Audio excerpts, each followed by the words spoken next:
What's up guys? Ngayon, magde-deliver tayo or magre-release tayo ng 2013 Ford Mustang GT natin. De-deliver natin siya sa UP Town Diliman. So ayan siya. It's a Ford Mustang GT 5.0 all stock. Bali, ang pinagawa lang dito is yung cutback niya lang is nakaborla siya.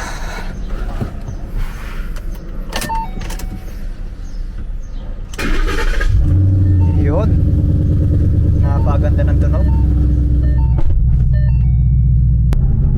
What's up guys? Today is our releasing of our Ford Mustang GT 5.0. It's a 2013 model. Pero isipin nyo guys, lagpas 1 decade na siya. Actually 12 years 12 years na tong Ford Mustang natin. Pero sobrang sariwa, in and out sariwa.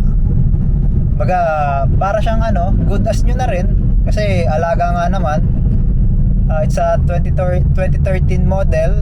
Ang tinakbo niya lang, ang odometer niya is 35,000 mileage. Then alaga rin siya sa change oil, which is meron tayong records na maintenance ng maayos tong Ford Mustang natin. So ngayon yung client natin is from North Caloocan pa, which is napakalayo, and kikitain natin sa UP Town Diliman. Doon ang meet up natin ngayon for releasing of this Ford Mustang. Kasi pag naka 5.0 ka na Mustang, syempre mas malakas siya sa EcoBoost lang na Mustang, which is sa bagong model 2.3 lang, 2.3 liter ang Ford Mustang EcoBoost, and sa same face neto, which is 3.6 liters. Pero pag na 5.0 kasi iba yung iba yung response ng throttle niya eh. Kumbaga hindi ka bibitinin. Ganun ang 5.0. Yun nga lang, laklak din sa gasolina. Syempre 5.0 eh. Kumbaga yun nga, siguro ang biyahe natin na ito nasa 1 oras din.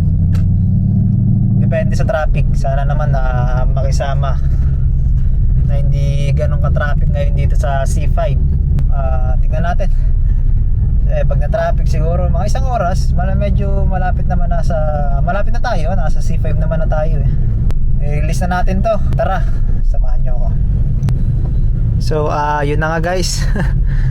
Anong oras pa lang? Mag-alas 3 pa lang. Ayun, sinalubong na agad tayo ng katrapikan dito sa C5.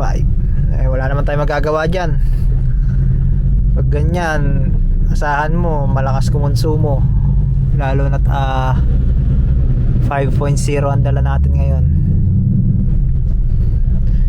Pag ganito traffic, tiis pogi talaga to eh. Yung tiis pogi ka na yung tipong tiis pogi ka na masakit sa bulsa. Ganun yun eh. Wala eh, 5.0. Plus sa lahat ng model, para sa akin share ko lang din, sa lahat ng model ng Mustang, kung sa itsura, syempre yung mga nauna talaga, yung mga 1969, 67, ganun yung mga talagang muscle car na pogi eh. Parang super, sabi nga super rare, di ba? Kung tawagin nga naman. Siyempre, maintenance na pagkapagawa nun. Pero yung mga medyo common pa ngayon na modelo tulad nito, yung 2008 hanggang 2014, 2015 hanggang 2024, then yung bagong model ngayon ng Mustang. Kung ako papiliin, mas gusto ko yung 2008 hanggang sa tatlong generation na yon. Kumbaga mas gusto ko yung 2008 hanggang 2014. Kasi iba yung dating niya eh, no? Sobrang macho tignan, sobrang muscle car ang datingan. Kumbaga, kayo ba? Ano bang nyo? Anong mas gusto nyo sa Mustang model? Sa tatlong generation na yon, 2013, 2016, or yung latest model, 2024. So, ayun guys, ngayon nandito na tayo sa sa UP Town UP Town Center, Diliman. Dito natin i-meet si Sir Jerwin. Dito tayo magre-release ng sariwang Mustang natin. Pakita ko sa inyo. Yun. Poging pogi. Makinis rin. Fresh to. In and out. Pati engine fresh. Okay, isipin nyo 12 years old na Ford Mustang. Pero ganyang kasariwa. Ilabas, paikot, sariwa. Walang repair to. Machong macho.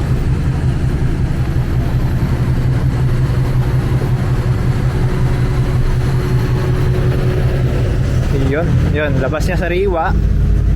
Same as interior natin, sariwa. Hindi siya mukhang 12 years old car.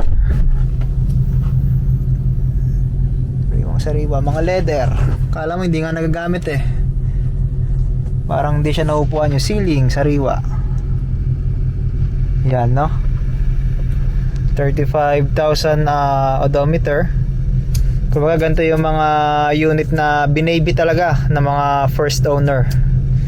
Nalagaan. Kumbaga pag ikaw naman kahit anong sasakyan, SUV, sedan, sports car o muscle car man yan, para mapanatili mo sariwa, number 1 yan, maintenance.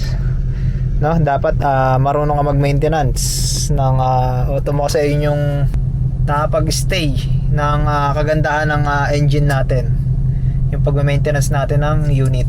Mga change oil, kung anong oil man yan, gear oil, mga dapat palitan. Number 2, kung ikaw ba yung, sige gamit lang, balandra dyan, balandra dito. Baga syempre kasama rin sa pag-iingat yung papark mo ng maayos para syempre iwas disgrasya kung masagi mang saan. Isama na rin natin yung paggamit sa loob ng sakyan. Baga nakita nyo naman to, fresh interior. Sobrang sariwa kahit yung mga leather na ito sa upuan. Parang hindi nga inuupuan eh. Baga good as new yung interior nya. Mga gamit mo, nakakalat ba? Yung kung kumakain ka ba sa loob ng sakyan, pag kumain ka, yung mga basura mo tinatapon mo ba? Pero ang syempre kung ikaw ay maingat sa loob ng sakyan, kumbaga yung pagkain ka sa loob ng sasakyan parang pangit din eh. Hindi mo alam kung may nahuhulog sa mga gilid-gilid. Kumbaga ay nagsisimula ng mga dumi sa loob ng interior, no?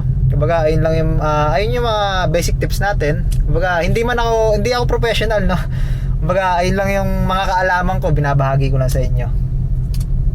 Pero yun na nga, last day na ng Mustang natin, release natin kay Sir Jerwin. Kumbaga yung pagka-muscle car nito, bagay na bagay sa buyer natin, sa client natin. Makikita nyo mamaya. Let's go! Kung kailangan niya ng protection agent, Kilala ko kasi pinanser mo eh. madali nga yung kumuha ng protection agent. Kasi Plan ko sa ano sa pinanser mo. Pero pag kailangan, na malalaki na. tsaka meron ka naman referral fee. Hanggang tumatakbo, dalawang option. May monthly ka nakukuha sa akin. Naku, marami akong lady sir na mga malalang tao, mga VIP talaga. Yung ito, yung yan po sir ngayon. Sir, papail ko dapat sa iyo, Sir Jasper. Kaya lang, hindi mo, Sambuanga. Gusto ko i-file sa iyo. Sambuanga. Ayan na, for releasing. For release.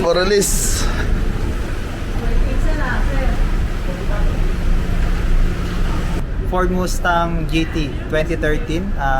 So re-release natin ngayon kay Sir Jerwin. Yan, First, diba? ano na sir? Kung nakikita nyo, macho yung yung Ford Sakyan. Mustang natin 2013. Siyempre, macho at gwapo rin yung owner natin. Ayan, no? Bigyan agad eh. Sir, congrats. Ayan, no? Yun. Released na po ang 2013 Ford Mustang GT.